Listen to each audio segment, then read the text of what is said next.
le dispositif MaPrimeRénov' et C2E, ils financent tous les travaux de rénovation énergétique et parfois ce qu'on appelle des frais induits. Les frais induits, par exemple, si vous isolez une toiture, il faut enlever les tuiles. Ah bah, si on enlève les tuiles, c'est des travaux induits. Il faut garantir l'étanchéité derrière. Donc ça, c'est assez simple à comprendre. Le financement, il se fait par rapport à ça. Évidemment, il va dépendre du résultat aussi. On a parlé tout à l'heure des 35%. Donc, on peut avoir un bonus par rapport à un gain d'énergie. Et donc, le bonus, que j'aime pas, de sortie de passoire, pour moi, je dis de sortie de logement énergivore, mais on répondra à cette question tout à l'heure. Le bonus de sortie, donc de 35 points, de passer de la lettre FG à une lettre supérieure, voire C, voire B, etc., fait qu'on peut avoir un bonus de 500 euros par logement. 500 euros, c'est pas rien. Et donc, on peut aussi, si on est jusqu'en BBC, aussi avoir 500 euros. Alors, 500 euros pour aller à la lettre B et A, il faut quand même faire une belle rénovation. Donc, forcément, c'est un petit plus pour le copropriétaire ou le propriétaire. En même temps, c'est une exigence aussi par rapport aux travaux. C'est-à-dire qu'il faut vraiment faire des bons travaux et avoir un bon maître d'œuvre, une bonne étude thermique et des bons artisans. Alors, les aides sont versées différemment. Alors, normalement, l'aide, elle est versée en fin de travaux. Évidemment, on constate les travaux, ils sont finis, et donc là, on a l'aide totale. Par contre, ce qui est intéressant, c'est qu'on peut voir ce qu'on appelle une aide d'accompagnement. Vous savez qu'on doit commencer par des études thermiques, voire diagnostic technique global, etc. Et donc ça peut être préfinancé parfois. Un audit énergétique peut être préfinancé par une aide. Ça peut être l'ADEME, ça peut être la région. Voilà. Et donc ça, c'est relativement important parce que les gens n'ont pas de l'argent à avancer. Et il y a certaines structures aussi, même des banques, qui peuvent avancer l'aide parce qu'à partir du moment où on sait qu'on va avoir une subvention, certaines banques vont pouvoir avancer une partie de cette somme pour financer les études.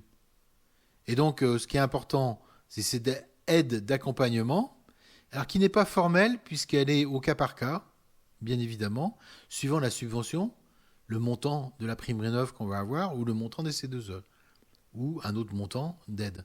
Donc, ce qui est extrêmement important à comprendre, c'est que normalement, l'aide est versée à la fin des travaux sur la facture réalisation, ce qui est assez logique. Et par contre, on peut avoir une aide d'accompagnement, de subvention, suivant les travaux qu'on réalise au départ, en études, comme pour du neuf, un audit thermique, une étude de bâti, un diagnostic technique global, etc. Où là, il faut avancer de l'argent sans faire de travaux. Et donc, c'est bien d'avoir une aide spécifique, surtout pour, je dirais, les plus bas déciles de revenus. Donc voilà. En tout cas, des aides qui sont au prorata des travaux et qui suivent un petit peu en accompagnement les copropriétaires et propriétaires. Pourquoi j'aime pas le bonus sortie de passoire ? Alors j'aime bien le bonus, mais j'aime pas la passoire. Premièrement, je suis pas cuisinier, donc j'aime pas le terme passoire pour parler d'un logement. Par contre, un logement, je suis agent immobilier, je gère des logements à des gens qui sont mes clients et pour qui je travaille. Et donc j'aime bien dire qu'ils ont un logement énergivore, où on doit faire des travaux, mais c'est pas une passoire. Les gens vivent pas dans des passoires. Ils vivent pas dans des poubelles. Ça, c'est pas possible. Donc c'est vrai que c'est des termes qu'on entend toujours. En tout cas, moi je veux donner un bonus à ceux, et je ferai tout pour, que leur logement soit moins énergivore. Et donc ce bonus, il est de 500 euros par logement.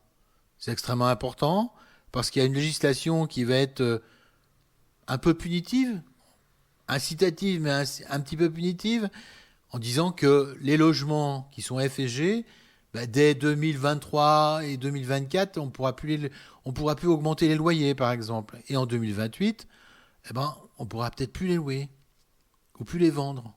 Et donc, ça exige du professionnel, une rénovation, mais au profit du patrimoine de nos clients, et au profit du patrimoine des gens qui vivent dans leur logement.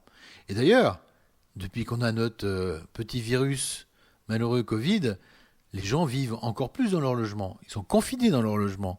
Et donc c'est un moyen de prendre conscience de son logement. Est-ce que mon logement est énergivore ou pas? Est-ce que je dois faire des choses pour vivre dedans un peu plus? Est-ce que je vais télétravailler un peu plus dans mon logement? Et donc là, c'est important aussi de faire une rénovation globale pour être mieux dans ce logement, pour les enfants, mais pour soi-même, pour le travail. Et Dieu sait qu'on peut être confiné, j'espère pas encore longtemps, mais en tout cas, on vit plus dans son logement.